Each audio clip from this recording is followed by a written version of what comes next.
देखिए यहाँ तक कर्ति करने कथाबहुलम, यहाँ तक पाठ हो चुका था। आज हमको यहाँ से आगे पढ़ना था।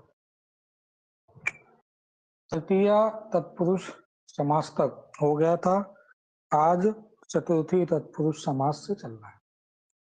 चतुर्थी तत्पुरुष समास विधायक सूत्र है चतुर्थी तदर्थात् बल बलि हित सुख रक्षित है।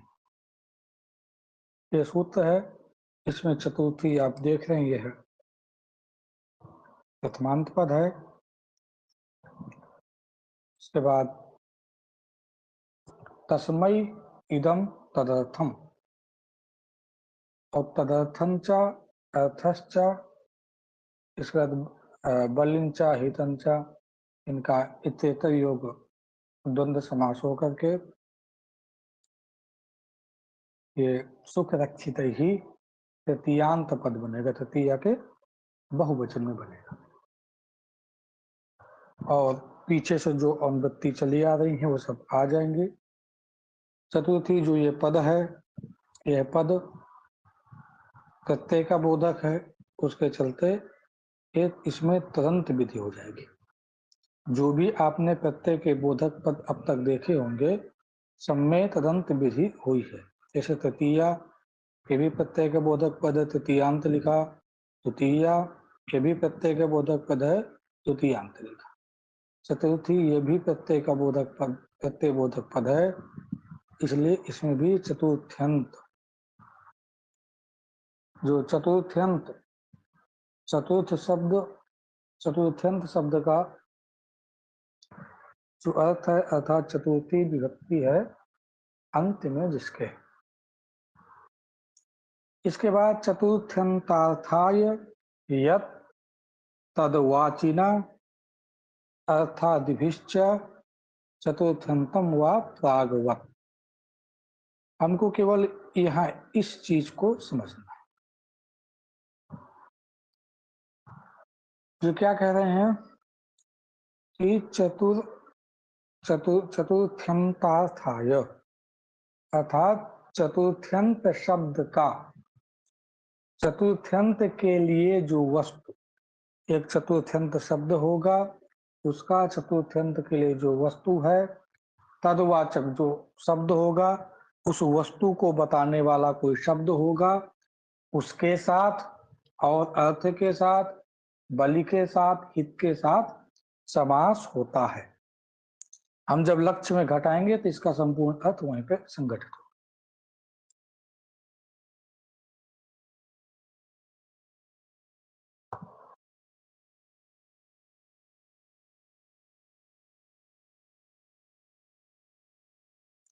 चलिए, जैसे ये यूपाय दारू, यूपदा, यूपाय दारू यह लौकिक विग्रह है और इसका जो अलौकिक विग्रह होगा वह यूप, चतुर्थी के एक वचन में गे बनेगा, दारू सू।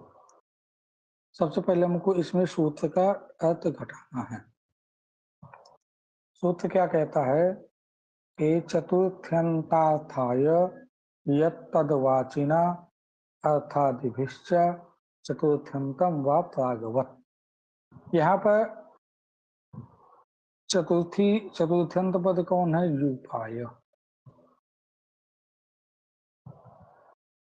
चतुर्थ्यंत शब्द का चतुर्थ्यंत के लिए जो वस्तु, चतुर्थी के लिए जो वस्तु, तदवाचक जो शब्द, चतुर्थ्यंत शब्द यूप हो गया और जो वस्तु हुई कौन हो गया? दारू हो गई।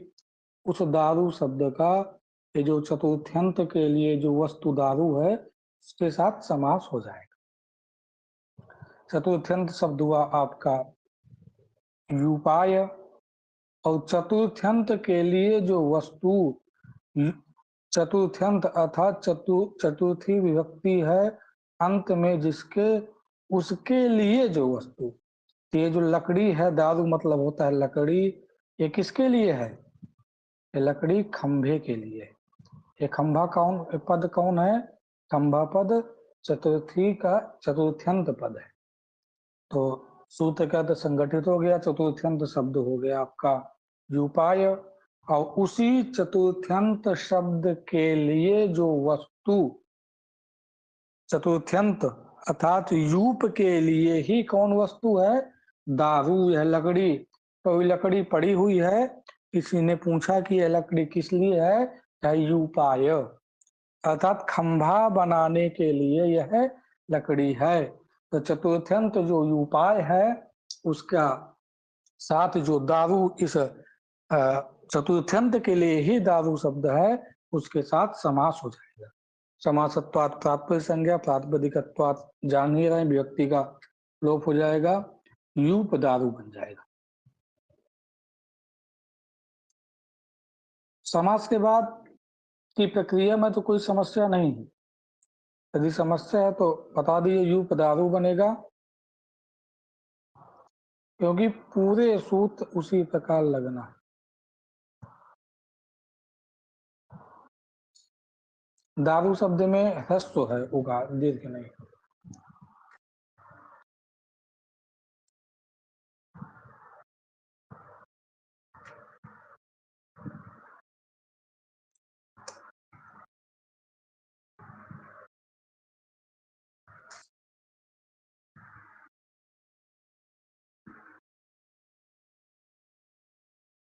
इसके बाद यूप दारू शब्द से आपका सु आएगा। अब इस सु का समोन नपुंसकात एक सूत्र है, उससे लोप, क्योंकि दारू शब्द जो है नपुंसक लिंग है, तो इस समास में नियम होता है कि तत्पुरुष और परवल लिंगम द्वंद्व तत्पुरुष हो, द्वंद्व और तत्पुरुष में जो परपद होता है उसी का लिंग होता है। तो यहाँ पर नपुंसक लिंग है, समोन नपुंसकात से सु का क्या हो गया? लोप हो गया।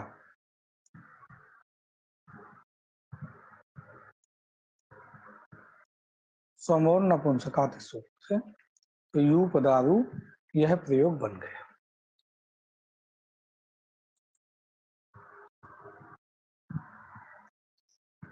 देखिए, अब जो सूत्र की वृत्ति में जो अर्थ लिखा था उसी अर्थ को और स्पष्ट कर रहे हैं। क्या स्पष्ट कर रहे हैं कि तदर्थेन, जो यहाँ पे तदर्थ पद लिया गया है, तो यहाँ पे प्रकृति विकृति भाव एवं इष्टा, जो प्रकृति और विकृति भाव होगा वही हमको इष्ट है। यानी एक प्रकृति होगी और दूसरा उसका क्या होना चाहिए? विकृति होना चाहिए, तभी समास होगा। देखिए, प्रकृति होना चाहिए और दूसरा क्या होना चाहिए? विकृति होना चाहिए। यदि दोनों के बीच में प्रकृति विकृति भाव है तब समास हो जाएगा। यदि प्रकृति विकृति भाव नहीं है तो समास नहीं हो पाएगा। ऐसे दारू अर्थात लकड़ी क्या हो गई? प्रकृति हो गई, और इसी का जो विकृति है, विकार हुआ है, वह क्या है? यूप है। यहाँ पर प्रकृति और विकृति भाव है, इसलिए यहाँ पर समास हो जाता है। और भी उन्होंने उदाहरण से घटाए मृत्तिका, यहाँ पे मृत्तिका प्रकृति हो गई और घटाए घट के लिए है, घट क्या होगा? विकृति होगी। तो घट मृत्तिका समास हो जाएगा। पटाए तंतवः, पट तंतवः, ये समास हो जाएगा। शंकवे दारू, शंकु दारू, यानी कि जहां पर प्रकृति विकृति भाव होगा वहां पर तदर्थेन में जो सूत्र में तदर्थ पद आया है, चतुर्थी तदर्थार्थ सूत्र में जो चतुर्थी तदर्थार्थ ये पद आया है, वहां पर तदर्थेन पद से हमको केवल प्रकृति विकृति भाव ही लेना है। यदि प्रकृति विकृति भाव नहीं होगा तो वहां पे समास नहीं हो पाएगा। अब बता रहे हैं कि प्रकृति विकृति भाव ग्रहण करने का फल क्या है? तेन इहना, इसीलिए प्रकृति विकृति भाव ग्रहण करने के कारण, यहाँ पर सूत्र में प्रकृति विकृति भाव ग्रहण किया गया है, इसलिए यहाँ पर नहीं होता है समास। कहाँ पे नहीं होता है? रंधनाय, अस्थाली, यहाँ पे नहीं होगा। ढकने के लिए थाली है, किसी चीज को हमको रंधन करना है, ढकना है, उसके लिए अस्थाली है। तो यहाँ पर ढकने की जो ढकना है यह विकृति नहीं है, अस्थाली उसकी प्रकृति नहीं है, प्रकृति विकृति भाव यहाँ पर नहीं है, इसीलिए यहाँ पर समास नहीं होता है। यानी कि ये स्पष्ट हुआ कि जहाँ पर प्रकृति और विकृति भाव होगा वहीं पर समास होगा।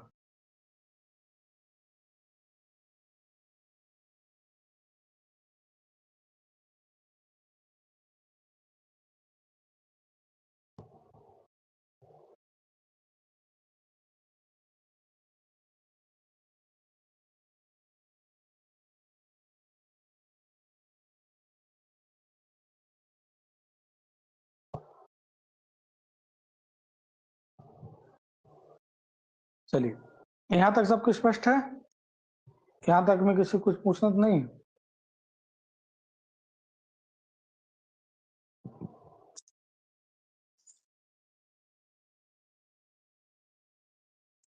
अब देखिए, यहाँ एक इन्होंने वार्तिक बनाया, अर्थेन नित्य समासो विशेष लिंगता चेति वक्तव्यम।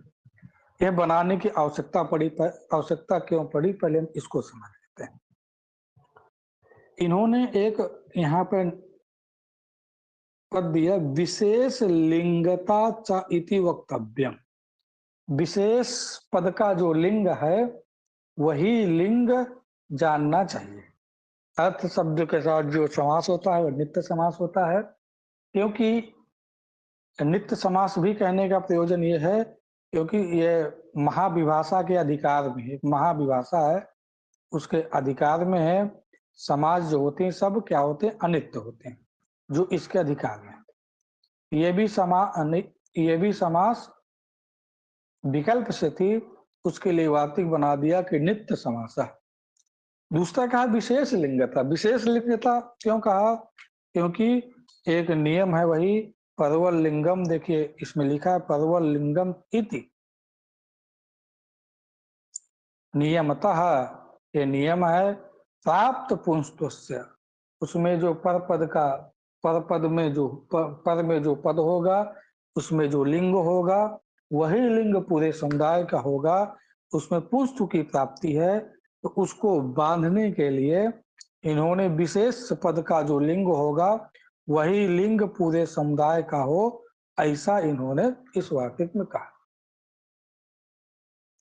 अब हम प्रयोग में देखते हैं।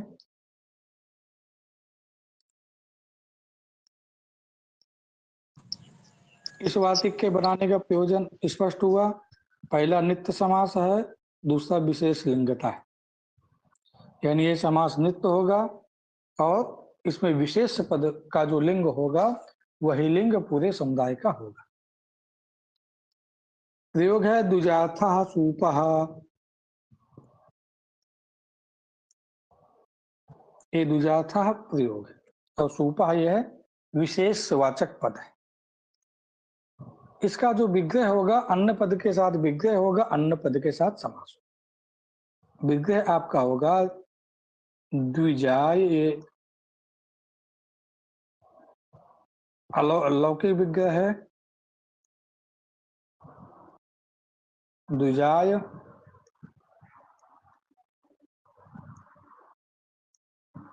अयम, कुछ चीज, कोई सूप जो है वह लेके जा रहा था, तो किसी ने पूछा किसके लिए है? कहे द्विजाय अयम, यह द्विजों के लिए, ब्राह्मणों के लिए। तो द्विजाय अयम यह है आपका लौकिक विग्रह हो गया। अलौकिक विग्रह है और द्विज ज्ञ अर्थ सूझ है अलौकिक विग्रह, इसी विग्रह वाक्य में समास।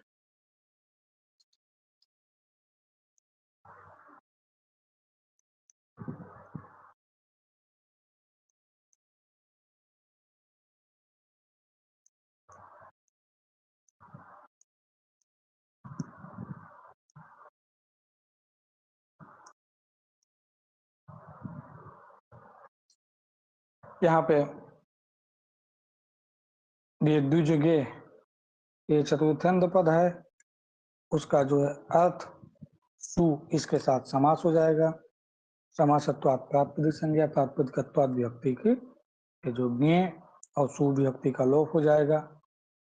अब यहाँ पर हमको उपसर्जन संज्ञा करना है, तो जो समास विधायक सूत्र है चतुर्थी तदर्थार्थ बल हित सुख रक्षित ही, इसमें जो चतुर्थी है वह प्रथमांत पद है। तदबोध लक्ष्य में द्विज पद है, उस द्विज की उपसर्जन संज्ञा हो गई और उपसर्जन पूर्वम से पूर्व प्रयोग हो गया, द्विजार्थ बन गया। अब देखिए यहाँ पे हमको जो लिंग करना है विशेष लिंगता, अच्छा विशेष पद का लिंग करना है। जैसे द्विजाय अयम, यह किसके लिए है?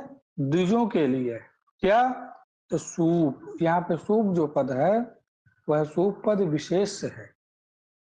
तो सूप पद का जो लिंग है वो लिंग है, तो संपूर्ण जो वाक्य है वह वाक्य क्या हो जाएगा? पुल्लिंग का हो जाएगा।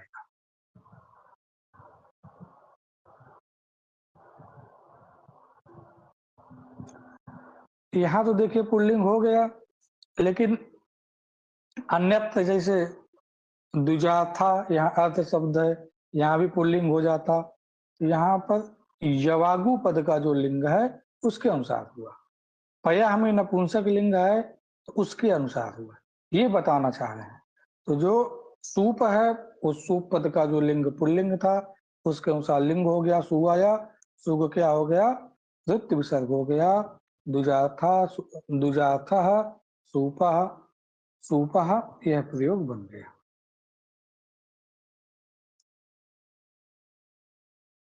अब इसमें हमको थोड़ा थोड़ा सा जो ये वाले विग्रह है इस वाले विग्रह को बदलते जाना। अब जब इस यवागु यह स्त्रीलिंग है तो अयम बनता है पुल्लिंग में, इयम, दुजाय इयम,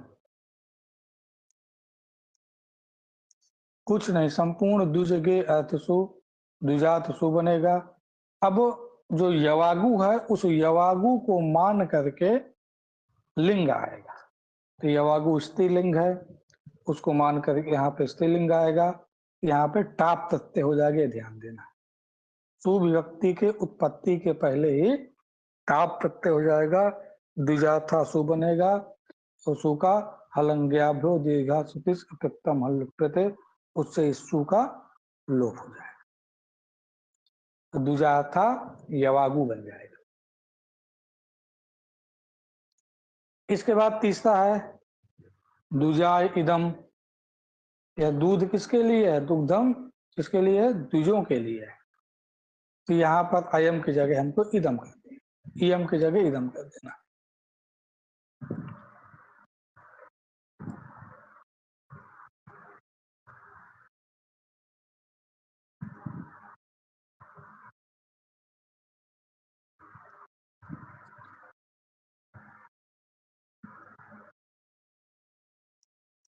और प्रक्रिया वही चलेगी।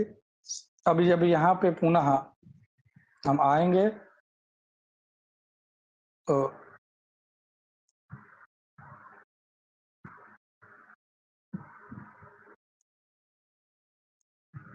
द्विजात सु बन जाएगा।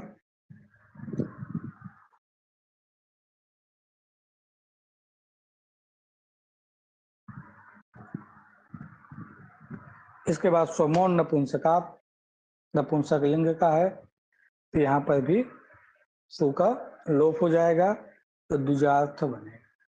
नहीं, द्विजार्थम बना होगा, तो द्विजार्थम बनेगा। यहाँ पे सु हो जाएगा, सु को आम हो जाएगा और आम पूर्व से पूर्व हो जाएगा, तो द्विजार्थम बन जाएगा, द्विजार्थम पया।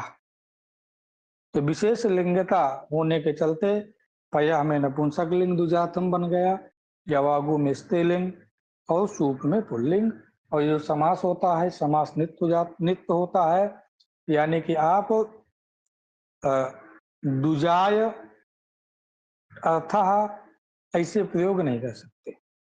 दुजाय था ये भी प्रयोग नहीं कर सकते, दुजा था यही प्रयोग करेंगे, अथवा दुजाय अयम ये अन्य पद के साथ आप प्रयोग कर सकते हैं।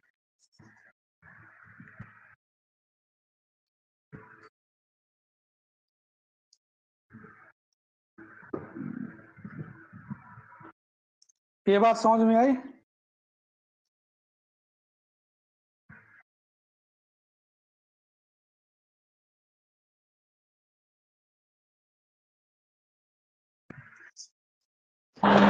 ये जो दुजार दुजार दुजा दुजाय इदम इदम करे हैं, दुजाय इदम पयः में।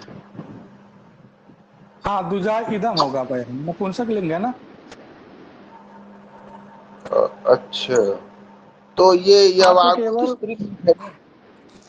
हाँ यवागु है तो इदम हो जाएगा, नहीं यवागु इयम में हो भी। जाएगी, इयम, इयम अच्छा होगा, ठीक है, हाँ इदम होगा, अयम होगा। ठीक। चलिए, इसके बाद भूत बलि,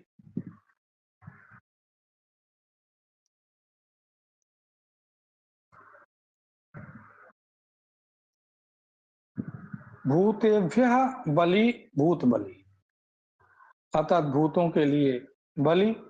यहाँ पर भूत, भूत प्लस भ्यस होगा,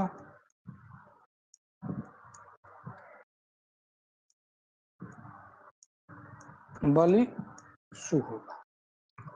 अब यहाँ पर चतुर्थी अर्थात बलि हित सुख रक्षित ही, यहाँ पे चतुर्थ्यंत जो समर्थ सुबंत है, भूत व्यस है, उसका बलि सु के साथ क्या हो गया, समास। समासत्वात् प्रातिपदिक संज्ञा, प्रातिपदिकत्वात् विभक्ति का लोप हो गया, और भूत की उपसर्जन संज्ञा उपसर्जन पूर्वम से पहले प्रयोग हो गया, भूत बलि बन गया। और यहाँ पे हमको विशेष नियम लगाना नहीं है, क्योंकि वो केवल अर्थ शब्द में लगता है। तो बलि शब्द जो है यह पुल्लिंग है, संपूर्ण जो वाक्य, संपूर्ण जो पद होगा भूत बलि वह भी पुल्लिंग हो जाएगा, सु आएगा, सु को ऋतु विसर्ग हो जाएगा, भूत बलि।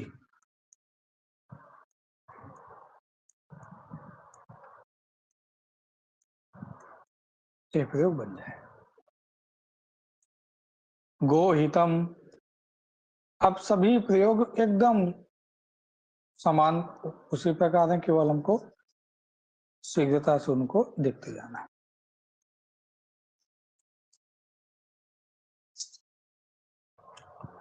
गोभ्यो हितम इति गोहितम, गोभ्य अर्थात गायों का हित, गोभ्यस हित्सु,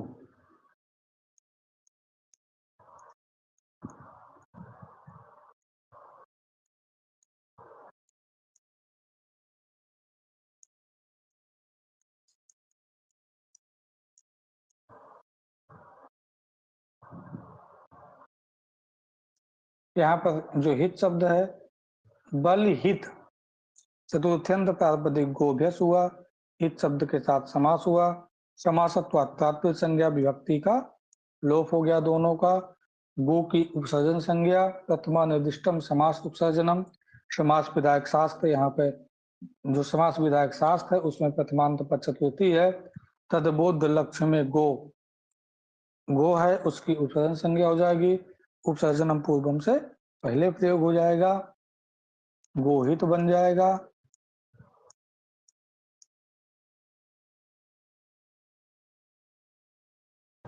इसके बाद ये हित शब्द जो है यदि सामान्य जगह प्रयोग करते हैं तो दधाते ही अक्ता प्रत्यय होकर के हित बनता है, जैसे हितम मनोहार इस दुर्लभम वचः, सामान्य नपुंसकम से यह नपुंसक लिंग होता है, सु आएगा, संपूर्ण जो ये पद है वह नपुंसक लिंग हो जाएगा, तो सु आएगा, सु के स्थान पे अम आदेश हो जाएगा, तो गोहितम।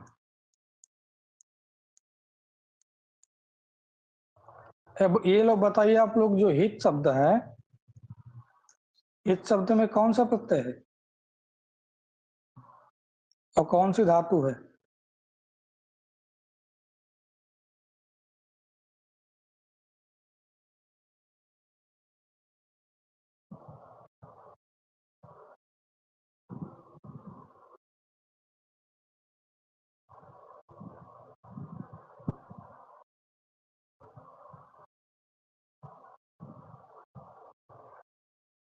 चलिए देख लीजिएगा, हितम मनोहारी से दुर्लभम बचा किराता जूनियम में मिल जाएगा आपको। दधातेर ही एक सूत्र है, इसको देख लीजिएगा, अक्ता प्रत्यय में आया है दधातेर ही। चलिए, गो सुखम, गोभ्य सुखम, गो सुखम, कुछ नहीं करना, वैसे ही बनेगा। गो रक्षितम, गोभ्य रक्षितम, गो रक्षितम।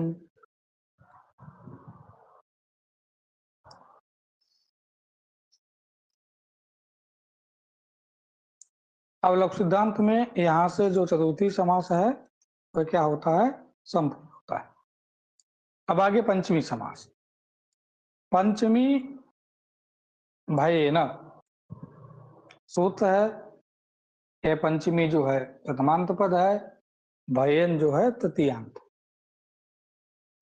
पंचमी जो प्रत्यय बोधक पद होता है उसमें तदंत विधि हो जाती है, तो पंचमी का पंचम्यंत हो जाएगा और समर्था पद विधि से पद विधि आ ही जाएगा और समर्थ पद आ ही जाएगा, तो पंचम्यंत जो समर्थ सुबंत है उसका भयेन सह, यहाँ पे सह लग जाएगा।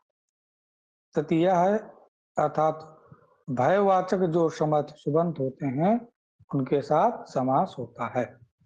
सूत्र का अर्थ निकला कि पंचम्यंत समर्थ सुबंत का भयेन, क्योंकि शब्द का ही निर्देश कर दिया है, तो जो भयवाचक समर्थ सुबंत होंगे होगा उसी के साथ समास होगा। जैसे चोरात भयम, चोर भयम, ये चोरात भयम लौकिक विग्रह है, चोर भयम यह समासिक पद है। चोरात भयम यहाँ पे यह आपका लौकिक विग्रह होगा और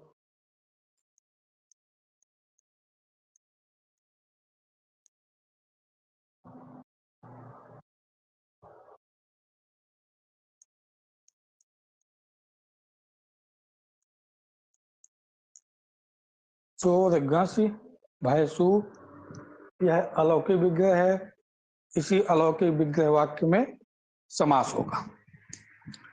अब यहाँ पर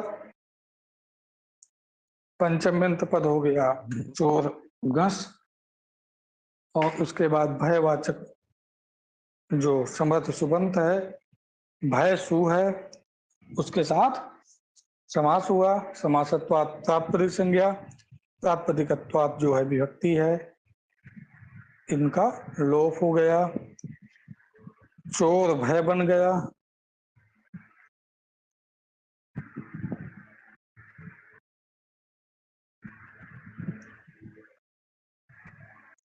इसके बाद ये चोर शब्द है, इसकी उपसर्जन संज्ञा हो जाएगी, क्योंकि पंचमी भयेन यह सूत्र है। इस सूत्र में प्रथमांत पद पंचमी है, तदबोध लक्ष्य में जो पद है चोर पद है, इसकी उपसर्जन संज्ञा और प्राथम प्रयोग हो गया, चोर भय बन जाएगा। सु आएगा, सु के स्थान पर आमादेश हो जाएगा, क्या बन जाएगा? चोर भयम।